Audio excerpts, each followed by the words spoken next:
Welcome everyone. This might sound nerdy. Today we will be talking about Avengers: Infinity War Part One. Oh, yeah. Anyone say hello to Ben? Hey! Dude, I'm so excited for this video. Like, this movie blew my mind. Yeah. Mhm. All right. Before we begin, Mhm. I feel like we should give everybody the warning.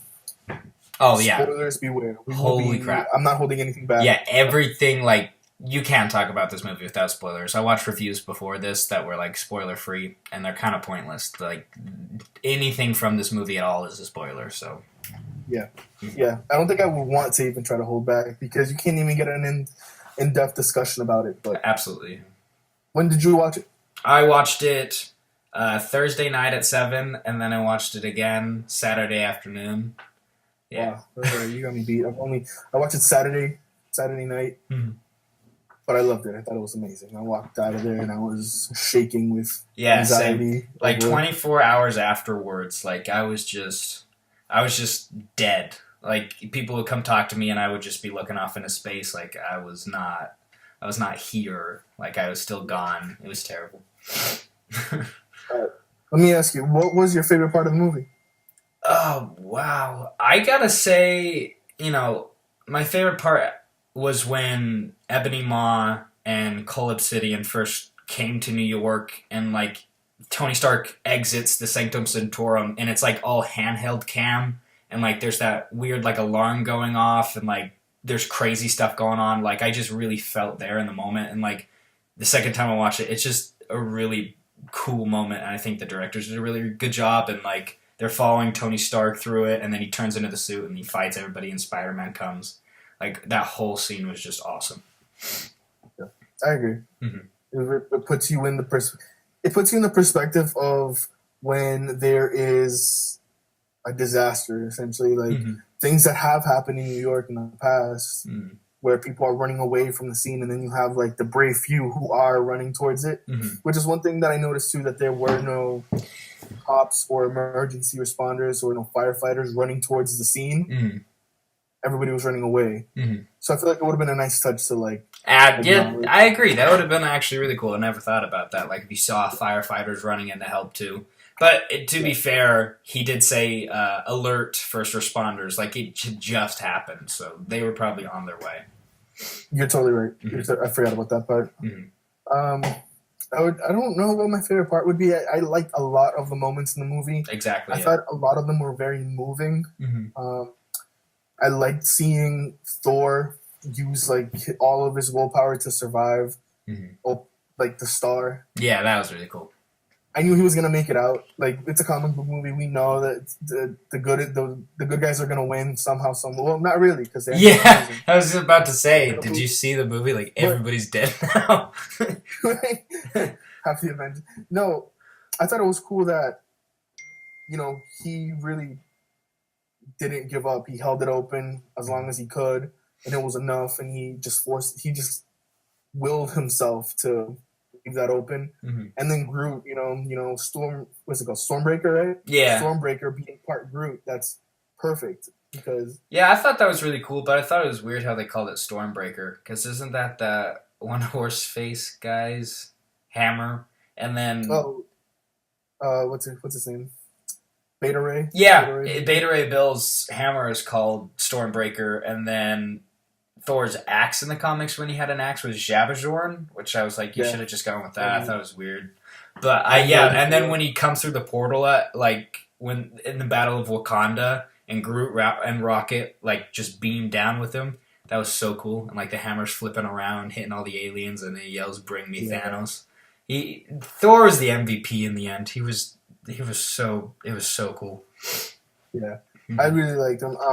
But to get back to your point of why wouldn't they name the axe after the axe he actually has an unworthy Thor?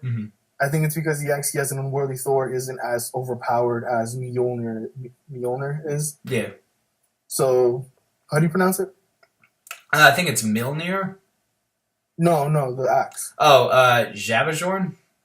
Jabberjorn, Yeah. I read some of Unworthy Thor. I didn't read the whole thing, but I know that it was basically just an axe, right? Yeah, it was just an axe. It wasn't like enchanted. At least not to my belief, it was enchanted. Yeah, and they probably wanted to go with that, so they thought, well, better way to do it than to like have a callback. Stormbreaker. Yeah. Yeah, give him like a little nod, Mm. and who knows? Maybe like Beta Ray Bill might come in and replace Thor after Infinity War is over. Yeah, that'd be really cool. What was the most impactful death to you? Like, out of all the characters who died, what really hit home the most? Which character's death? I think everybody can agree that it was Spider-Man. Yeah, dude. I think everybody. I don't think anybody didn't shed a tear at least, or and like feel the every tears coming in. yeah, and like everybody disintegrated, but like they just kept stretching along Spider-Man. I was like, just kill him, just kill him. It like seriously, they stretched it out, but I love how they did it. But it was just, I don't know, it definitely crushed me. I wasn't expecting it. That's what I liked about this movie is that when I went in, I was like, Captain America's gonna die, Iron Man's gonna die, Thor's gonna die, and like Hulk's gonna die. I thought all four of those guys were gonna die, and everybody else was gonna be okay. But it was the complete opposite. Like all of Phase 2 and 3 new characters died, and the old characters stayed alive, which I thought was, I don't know, it surprised the crap out of me. I wasn't expecting it, so I think that's always good when they can flip your expectations. I think that's the whole point of what Infinity War is all about. You know, you've had Phase 1 heroes. Like, is this considered Phase 4 now? No, I think Phase 4 is after Avengers 4. Okay, so we've had them what, for over a decade now. So you know, we've had our time to enjoy them and make our memories with Captain America. So Avengers 4 is really going to be the original Avengers coming together after. Yeah, and I think that's a really cool idea and sentiment. Yeah. Yeah, because Phase 3 really broke them apart. You know, Civil War just splintered Tony and Cap's relationship. You know, Phase 3 took Thor back to Asgard and then destroyed Asgard. So it splintered everything. So Avengers 4 is just going to bring it back home. Yeah. And that just makes the wait for Avengers 4 that much more hard. Like, honestly. Yeah. I think if they would have just ended it with, you know, them beating... Because I thought Thor was just going to stab his hammer or axe into Thanos' chest and that would be how they won. Which would have been a really cool win, like, honestly. But I think without the disintegrating people, then, like, Avengers 4 wouldn't have been as hyped. Like, now I can't even wait. Like, I might be more hyped for Avengers 4 than I was Infinity War, so... Yeah, I don't think there would have been an Avengers this scale of story for Avengers 4 if Thor had hit him in the head, like he said. You know, he said next time aim for the head. Yeah. But that's definitely gonna come back in Avengers 4. That's how they're gonna get him. And I gotta give a shout out to Thanos. He was literally my favorite character in the movie. I think it surprised me how much of a villain. Like I felt for him and I hated him at the same time, which was crazy. Josh Brolin did an amazing job, and I think the directors and the writers really did a great job giving him kind of like an arc in a way, and it was really great. I think it was cool because the way I know that I like a villain is when I can honestly kind of like understand what it is that they're trying to get to. Like I understand what Thanos is trying to do. He wants to, he thinks he's doing the right thing, and I guess that's just what made him a more sympathetic villain and made me care a little more about what he was doing. It wasn't just Ultron, you know, being formed, creating a robot body, and thinking all humans are trash. Yeah, you know, and that's another thing I liked is it wasn't personal. He had to bring balance to the universe. And so, like, he wasn't killing all these Avengers, and he told Iron Man that he, like, respected him, and, you know, the whole time he was very emotional about it, and he understood that he was losing everything to accomplish this. And that's what I liked. Like, Ultron was trying to, like you said, he just thought humanity was terrible, and he was just trying to kill all the Avengers, but Thanos wasn't necessarily. Like, he let Star-Lord live, and...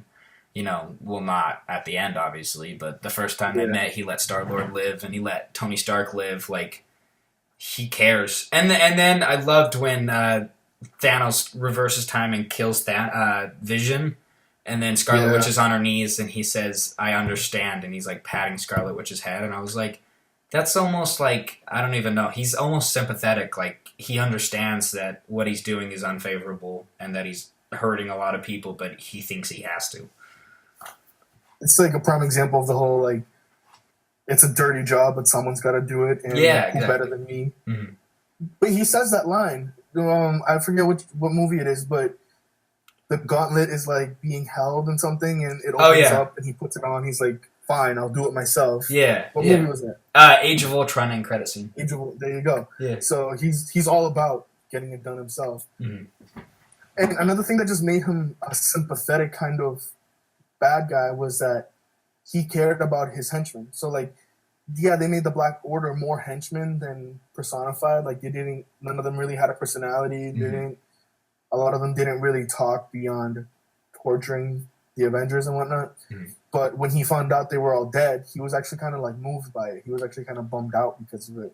Yeah, he said, so I'm guessing that you killed the Ebony Maw, and he's like, wow, I've lost a lot today, or something like that. Exactly. I forgot what he said. But yeah, Gamora's death was like, that was next level. Because like she started laughing, and I was like, oh yeah, she realizes he doesn't love anything, and I was like, we're good.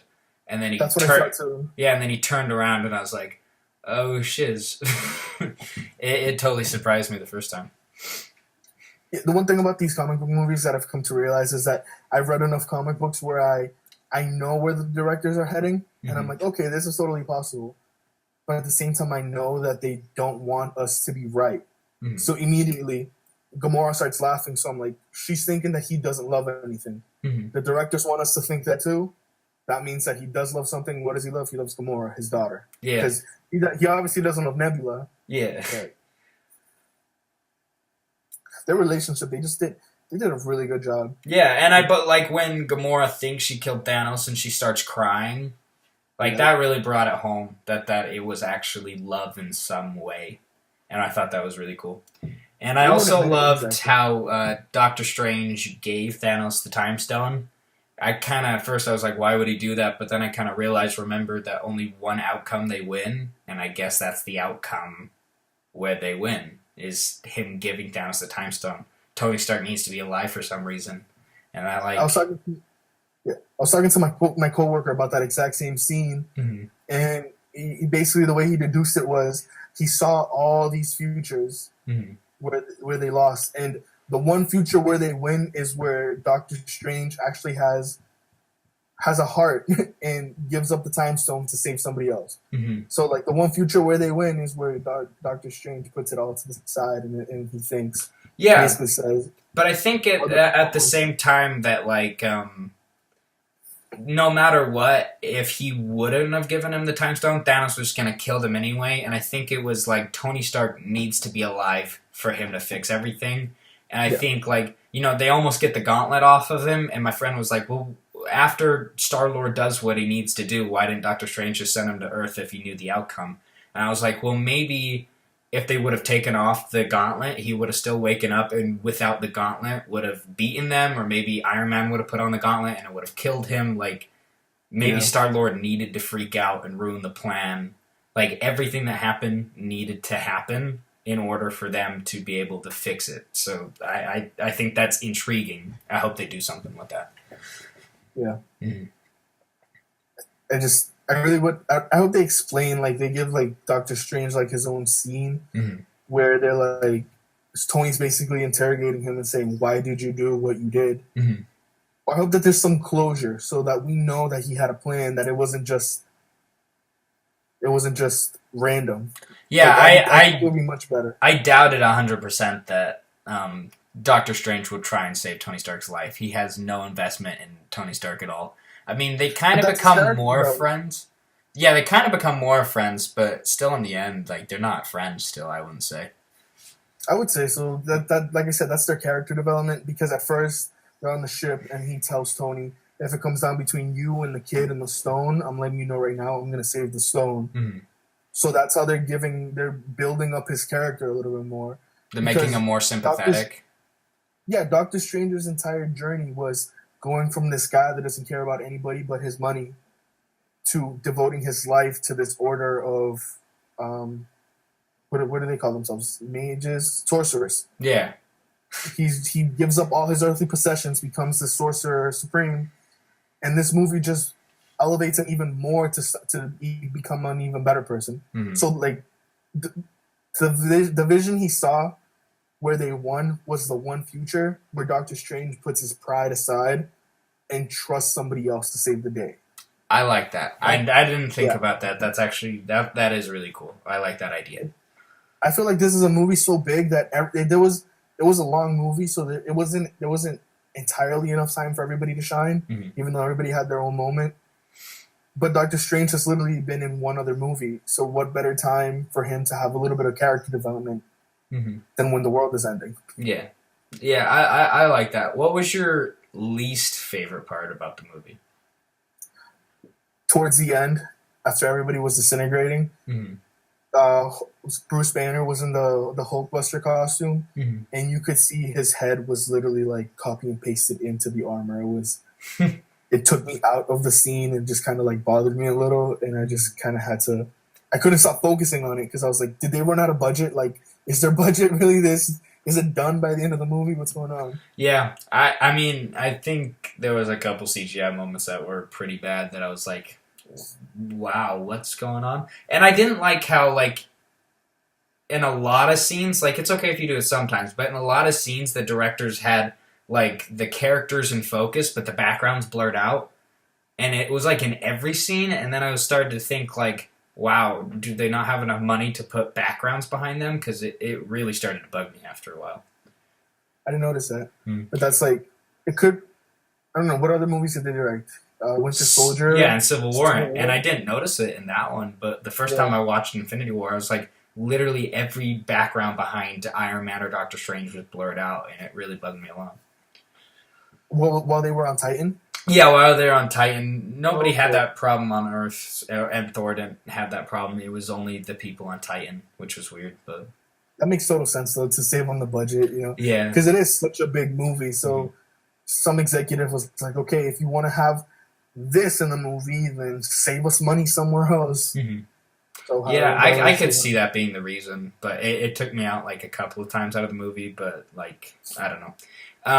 And I'd have to say my least favorite part, though, was the fact that I feel like Captain America and Black Panther were kind of underutilized. Like, I really wanted to see those characters, and I get, like, they needed, they didn't have a big part in the story, so there would be no point. But, like, I felt like Thor's story was kind of stretched out. Like, we kind of got it that he needed to make the hammer, and, like, two things went wrong, and I was like, I don't know, like, I cared about that story, but I kind of didn't. Like, he was just making another hammer. Like, yeah. I don't know. And I like Peter Dinklage in it, but I don't know. I thought they could have at least made that more interesting or just given everybody else more screen time. Because in Ragnarok, Odin said, you're not the god of hammers, you're the god of lightning, and then he goes all lightning crazy. And now in this movie, he needs to make another weapon. Like, that didn't make sense to me.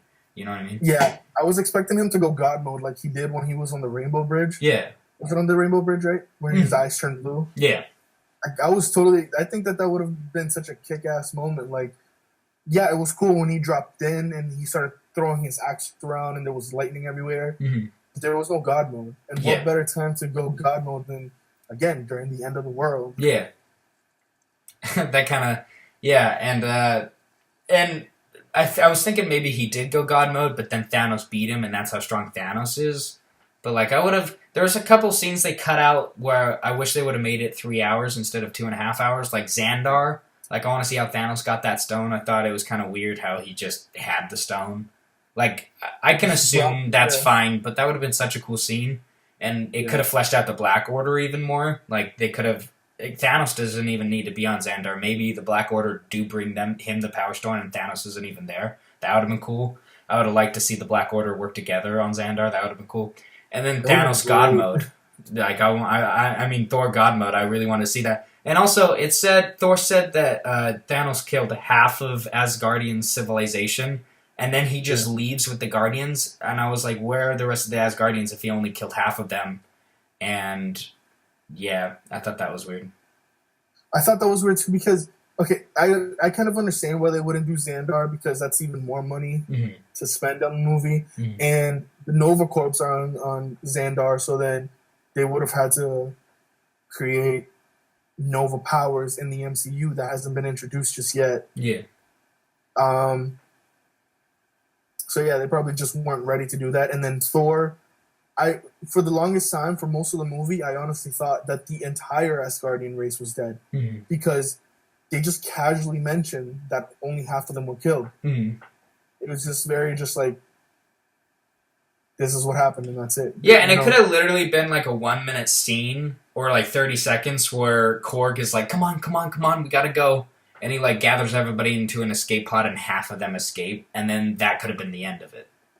Like, it didn't need to be like a super elaborated. I just wanted to see Korg and I wanted it to be explained where the other half of the Asgardians go. Because to me, it looks like they just all died, which I think is stupid because they were talking about making a Thor 4, or at least Taika Waititi would want to. And if it's just going to be Thor and the Asgardians are gone, I think that's a missed opportunity. Because I feel like creating a new Asgard would be really interesting to explore. Yes, but I don't definitely. I just feel like they underutilize a lot of Asgardian culture. Mm-hmm. Like, where has Lady Sif been since Thor? Exactly. Where's Lady Sif? That's another great point. The entire time. Mm-hmm. I read an article on IGN that said that Valkyrie wasn't one of the ones that died, so at least we know she's still around. Yeah, but that's another one. Like, how do we know she's still around? That bugs me like a lot. Yeah, the directors had to come out after the movie came out and tell us that she was still alive, instead of just including it in the movie, which kind of bothered me. Well, yeah, and I get money, but like literally, we just need 2 seconds, and they talked it up as this movie that had every character, and they just cut out characters that I actually think are important for the future of Marvel. You know what I mean? Definitely. Like, I get why Happy Hogan's not in it, but I didn't like how Nick Fury was just an end credit scene. Like, that bugged me a little bit. Like, I would have liked... And, like, I wanted to see Cap and Iron Man talk, and I guess this is going to happen in Avengers 4. There was a lot of missed opportunities, but there was a lot of good things in it, too. Definitely, like, the witty banter between the two witty geniuses in the Marvel Universe, Iron Man and Doctor Strange, I felt like they had really good chemistry on screen. Yeah, and Spider-Man kind of thrown into that mix I thought was very interesting. And I thought all the new character interactions were great. And I loved Bruce Banner talking to Iron Man again. That was like, whoa. Like, I didn't think that'd be emotional, but it was like he hugs him when he comes out of the portal. I was like, oh, shoot, you know. And Tony's still like in disbelief. He's just kind of like, is this really him? Yeah. I thought that was great. Yeah. I also enjoyed the way that they had the 3 biggest egos on Titan. Yeah. You know, they had Star-Lord and Doctor Strange and Iron Man, and then they, who has a bigger ego than them? You could argue Thor, but then Thor is also a little bit like, I guess you could say he's a little ditzy. So I thought that was really a good call on their part to bring those 3 together, because it actually led to a lot of really funny moments. That leads to my next question. What's your favorite funny moment or joke in the movie? Oh, dang, that's really hard. I don't know. There's so many. I mean, I think the part I laughed the hardest at the first time was when Drax, like, Star-Lord and Gamora are kissing, and then Drax is, like, saying he's invisible. I thought that was pretty funny. Drax was pretty funny in the whole movie. And then kind of anything was Spider-Man and pop culture references, and, like, the very beginning where he's like, that's the wizard, follow him. Just that kind of stuff. I enjoyed the part where he was like, have you ever seen that really old movie Aliens? Yeah. That's funny. Yeah. And then Tony actually has to point it out and says, okay, no more pop culture references from you. Yeah. My favorite funny moment might just have to been they were like, where's Gamora? Or something like that. Yeah, and then he says, I'll do you one better. Who's Gamora? Why? I'll do you one better. Why is Gamora? I thought that was really funny too. I thought that was hilarious. Drax killed the entire movie. I also really like Mantis. Oh yeah, Mantis was good. I kick names and take ass. Yeah. So if you had to sum it up in 30 seconds, kind of recommend it to everybody, and like kind of give it like some sort of like 8 out of 10 or like B+ or whatever, what would you do? What would you say?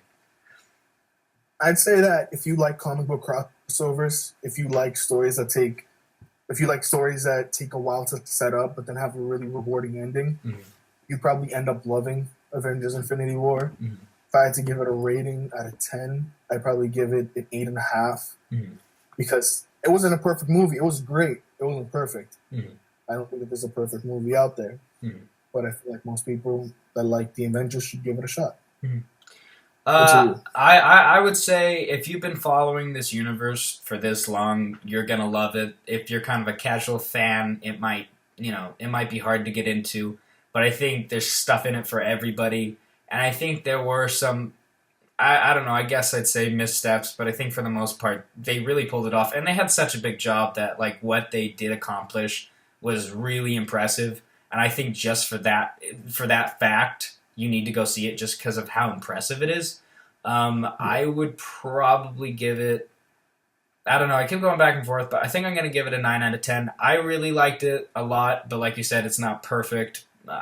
When I walked out the first time, I was like 10 out of 10, but then I saw it the second time, and I saw more problems in it.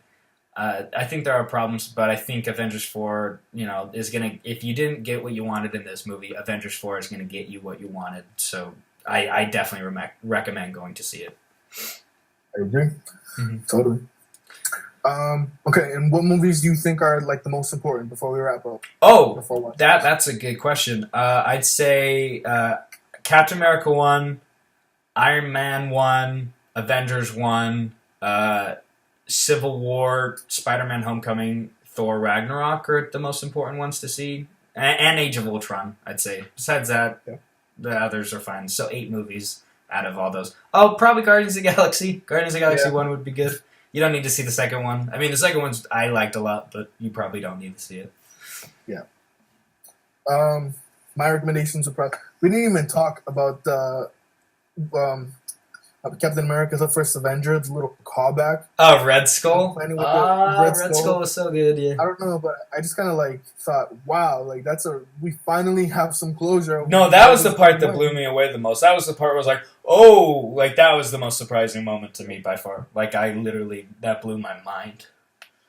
Okay, and my list would probably have to go Captain America. So I feel like you have to watch that movie to really appreciate that Red Skull moment. Avengers, Age of Ultron, Civil War, Guardians 1. I kind of want to say Thor: The Dark World because I know that there is an Infinity Stone. Yeah. But that's super duper optional because I can't tell you that I remember anything about that movie except that. Yeah, and the Reality Stone in Thor: The Dark World is completely different than Infinity War. Like, they are night and day. It's almost like it's a different stone. It was like, what? Basically. Yeah. Yeah. Did I say Guardians already? So Guardians and then Thor Ragnarok. I'd probably have to go back, look at the other movies a little more, but I feel like those are all the movies that really talk about Infinity Stones to begin with. Yeah. I feel like most people nowadays are familiar with the characters, even if they don't know too much about them. Yeah. As long as you know who Spider-Man is, he's had enough movies in the past that you can enjoy him being in Infinity War. Absolutely. Right. Anything else you want to touch on before we leave? No, I think we're good. Thanks for watching, guys. Don't forget to like and subscribe, and don't forget to keep watching. Thank you. All right. And you can find us on the Omnibus Collectors Facebook group if you ever want to chat about anything. Just hit us up. Again, like, subscribe. Thank you for watching. Take care, guys. Bye.